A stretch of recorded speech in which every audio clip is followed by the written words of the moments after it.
Radhe Krishna gamers. Today हम खेलेंगे online division matches ई football league में। एंड आज हम बात करेंगे वाई सनातन धर्म डिक्लाइन कर रहा है। ये सब तो हम जानते ही हैं कि जब मुगल आए थे उन्होंने बहुत लार्ज स्केल पे गुरुकुल का डिस्ट्रक्शन की करने की कोशिश की थी और जबरदस्ती लोगों को कन्वर्ट करा था। उनको जब मराठों ने हराया उसके तुरंत बाद अंग्रेज आ गए और उन्होंने जब अपना राज एक्सपैंड किया इंडिया में तो उन्होंने सिस्टमैटिकली गुरुकुल्स को डिस्ट्रॉय किया था, क्योंकि हिंदुओं की जो असली ताकत है वो गुरुकुल से ही आती है। गुरुकुल ही जड़ है इस वृक्ष की। आज सनातन धर्म डिक्लाइन में इसलिए है क्योंकि गुरुकुल कम है, वो बढ़ रहे हैं पर बहुत स्लो रेट पे। भारत में 3500 गुरुकुल हैं तकरीबन और 3.5 लाख मदरसे हैं जहाँ पे मौलानाओं को सैलरी मिलती है। और मंदिरों को सैलरी तो छोड़ो, उनकी दक्षिणा भी ले ली जाती है सरकार द्वारा कई मंदिरों में जहाँ पे मोटी मोटी डोनेशंस मिलती हैं। तो ऐसे कैसे हमारा सनातन धर्म एक्सपैंड कर पाएगा जब उसकी फंडिंग को ही आप ऐसे खा जाओगे।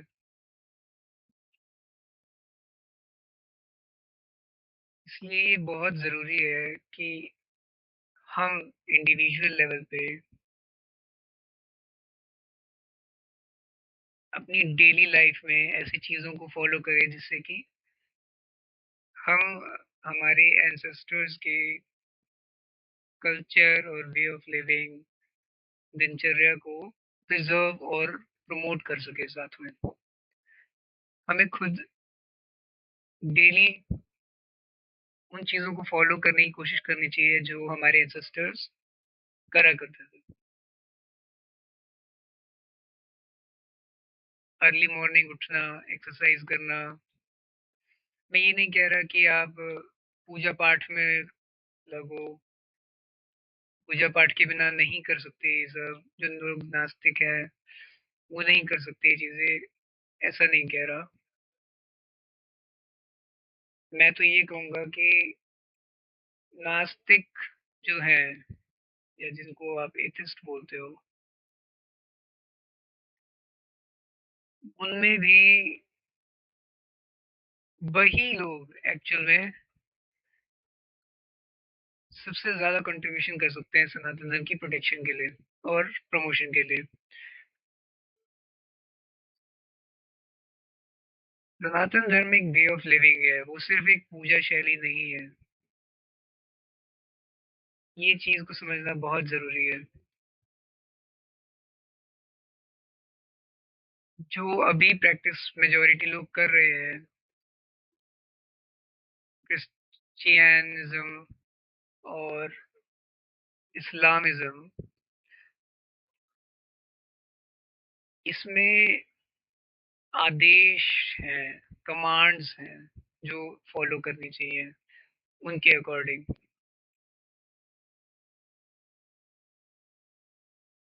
और मुझे लगता है कि दुनिया में जो वायलेंस है वो इससे बढ़ रहा है, क्योंकि जो लोग इस इन कमांड्स को फॉलो नहीं करेंगे वो उनको दुश्मन की तरह देखा जाएगा एक तरीके से। ये चीजें आपको इंडिविजुअल लेवल पे ये वन ऑन वन नहीं बोली जाएंगी, बट लार्जर स्केल पे ऐसी चीजें होती हैं। फॉर एग्जाम्पल पंजाब ले लीजिए कि वो ज़मीन है जहाँ पे से सिक्खी शुरू हुई, जहाँ पे 10 गुरु हुए। ऐसी जगह पे लोग भर भर के राशन के बदले कन्वर्ट कर रहे हैं। और ये उनके वंशज हैं जो जिन्होंने अपनी जान गंवा दी टॉर्चर के थ्रू, लेकिन कन्वर्जन एक्सेप्ट नहीं किया। आज वो 2 दाने रोटी के लिए कन्वर्ट हो रहे हैं, अपने बच्चों को क्रिश्चियन स्कूल्स में भेज रहे हैं।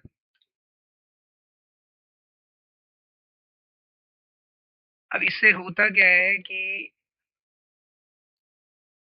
रिलीजन को यूज करके फॉरेनर्स देश को तोड़ते हैं, और जब देश टूटता है तो और वायलेंस क्रिएट होता है, गरीबी बढ़ती है, क्योंकि जितना वायलेंस होगा वहां पे वृद्धि नहीं हो सकती। जब पूरा पंजाब उनके प्लान के अकॉर्डिंग क्रिश्चियन हो जाएगा, फिर ये वहाँ उनकी लॉयल्टी शिफ्ट हो जाएगी, इनको फॉरेनर्स का पक्ष लेने की आदत सी पड़ जाएगी।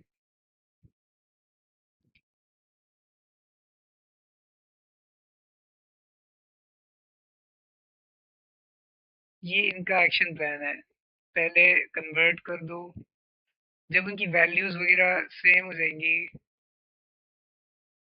उसके बाद वहां पे एक ऐसा मिलिट्री बेस बनाने की कोशिश करो जिससे कि वो, या फिर मैं कहूँ अमेरिकन एम्पायर,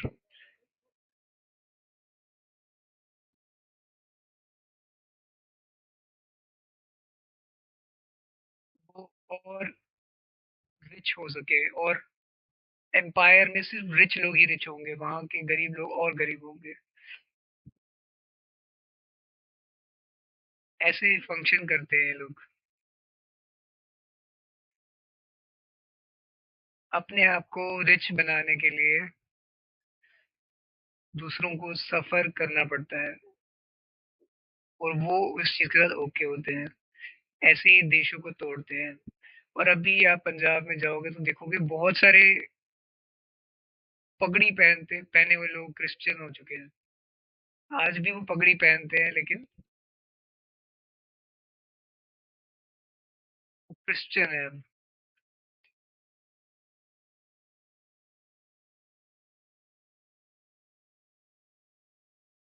ये सब जो है, इसको रोकने के लिए हमें अपने बच्चों को और खुद को भी गुरुकुल भेजने का प्रैक्टिस रिज्यूम करना चाहिए। आज की डेट में लोग बच्चों को गुरुकुल भेजने से डरते हैं कि हमारा बच्चा हमसे दूर हो जाएगा।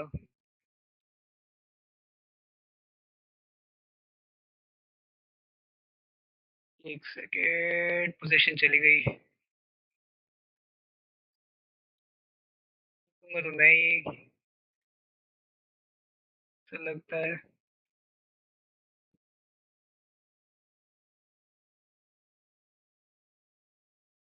तो इस वीडियो के माध्यम से मैं सिर्फ ये बोलना चाह रहा हूँ कि आप अपने बच्चों को गुरुकुल भेजो, और खुद भी कोशिश करो कि घर में भी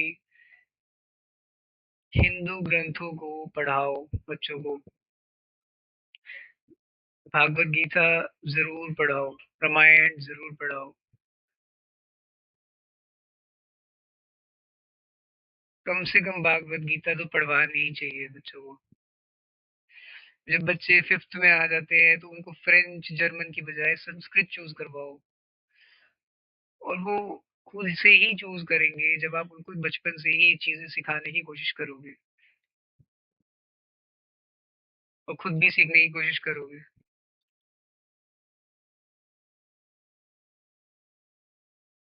मैं खुद as on an individual level Bhagavad Gita को सुन लेता हूँ एटलीस्ट, अगर मेरे को पढ़ने का टाइम नहीं निकाल पाता हूँ तो 2-3 बार मैंने उसका शैलेंद्र भारती का जो यूट्यूब पे अपलोड है वो वाला सुन चुका हूँ। और रिसोर्सेज हैं बहुत सारे जिनसे हम ये चीज़ें पढ़ सकते हैं। ऐसे नहीं है कि हमारे स्क्रिप्चर्स सिर्फ भक्ति योग के बारे में है, बहुत सारी साइंटिफिक चीज़ें भी है इसके अंदर।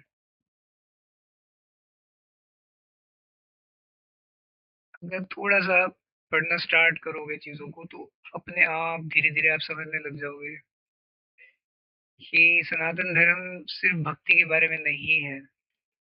बहुत सारी चीज़ें हैं जो हमें पता ही नहीं है।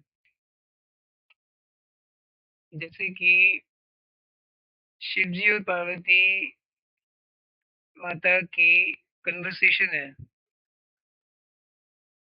जिसमें वो ब्रीदिंग टेक्निक्स के बारे में बात करते हैं, ध्यान की टेक्निक्स के बारे में बात करते हैं। अब इसमें वो किसी की पूजा करने की बात नहीं कर रहे, वो सिर्फ ध्यान की बात कर रहे हैं।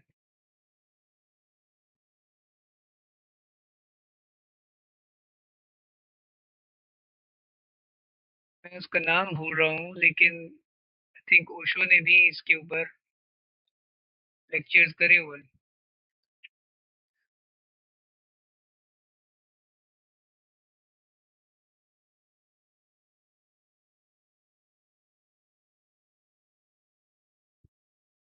ये गोल कैसे नहीं किया मैंने।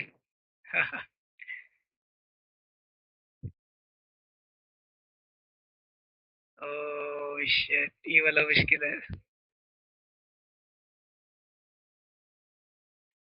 ओह मिस हो गया, थोड़ा सा रह गया।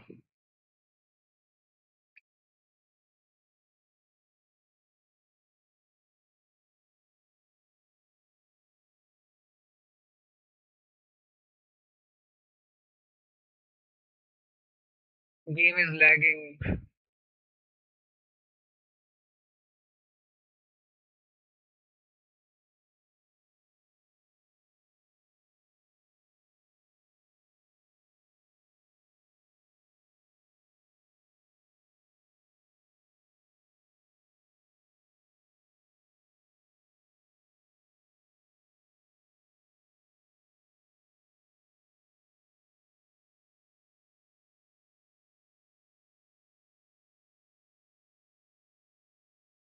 ओह, बच गया मैं।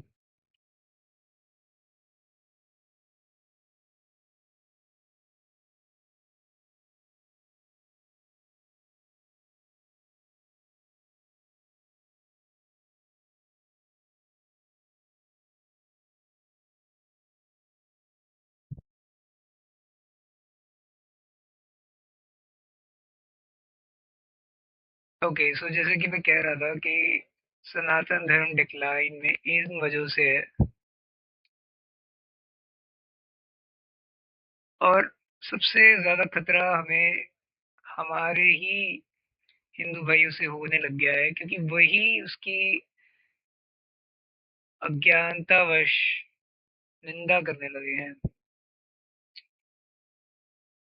मैं ये नहीं कह रहा कि मुझे सब पता है, मैंने सब नहीं पढ़ा है, हाँ मैं मानता हूँ, लेकिन जितना मैंने पढ़ा है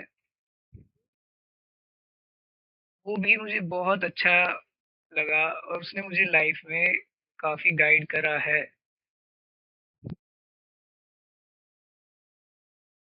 कई बार अक्सर हम ये सोचते हैं कि इतनी सफरिंग क्यों है इस दुनिया में, क्यों अच्छे लोगों को सफर करना पड़ता है। इस तरीके के सवालों के जवाब भी भागवत गीता में है।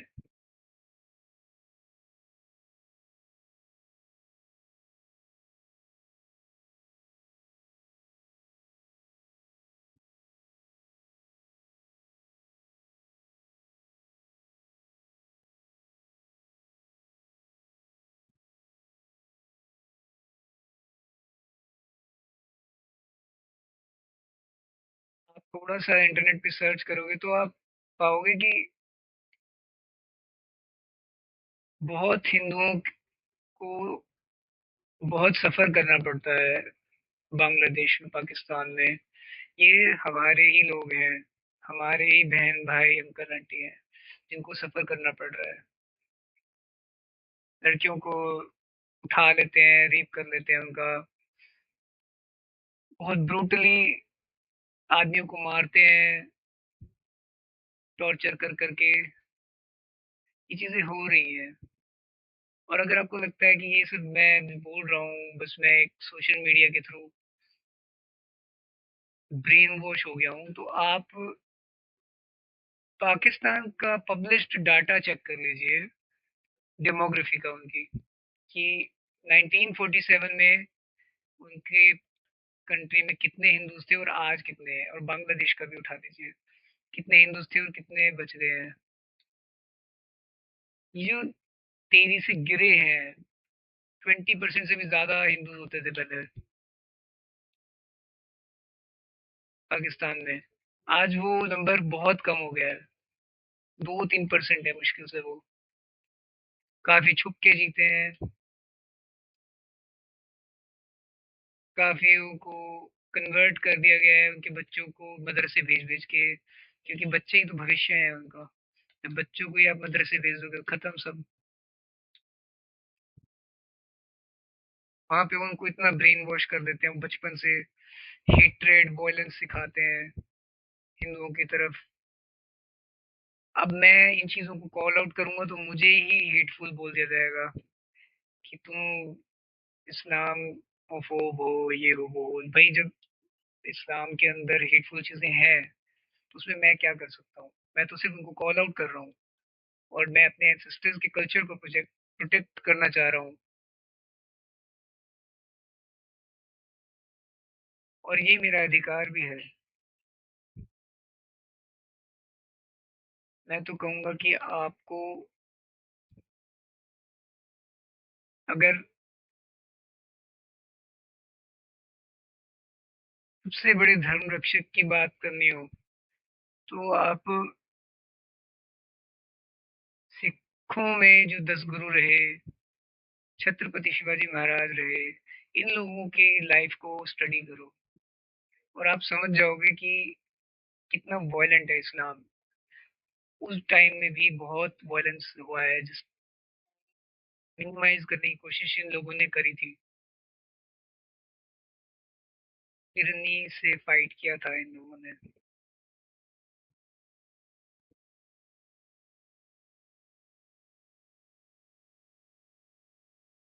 तो सुबह आपको, कल सुबह ये चीज़ों को अपनी लाइफ में इम्प्लीमेंट करना स्टार्ट करना चाहिए मेरे अकॉर्डिंग। अगर आप चाहते हो कि आपके एंसेस्टर्स का कल्चर प्रोटेक्टेड रहे और भारत के टुकड़े-टुकड़े ना हो और वॉयलेंस ना बढ़े उसके कारण। Thank you for watching. मेरी वीडियो आपको पसंद आई हो तो लाइक और सब्सक्राइब ज़रूर कीजिए, और सनातन धर्म को सपोर्ट करने के लिए मेरी वीडियो को ज़रूर शेयर कीजिए, मेरी बातों को शेयर कीजिए। कमेंट्स में अपनी राय ज़रूर डालिए, ज़्यादा से ज़्यादा। धन्यवाद।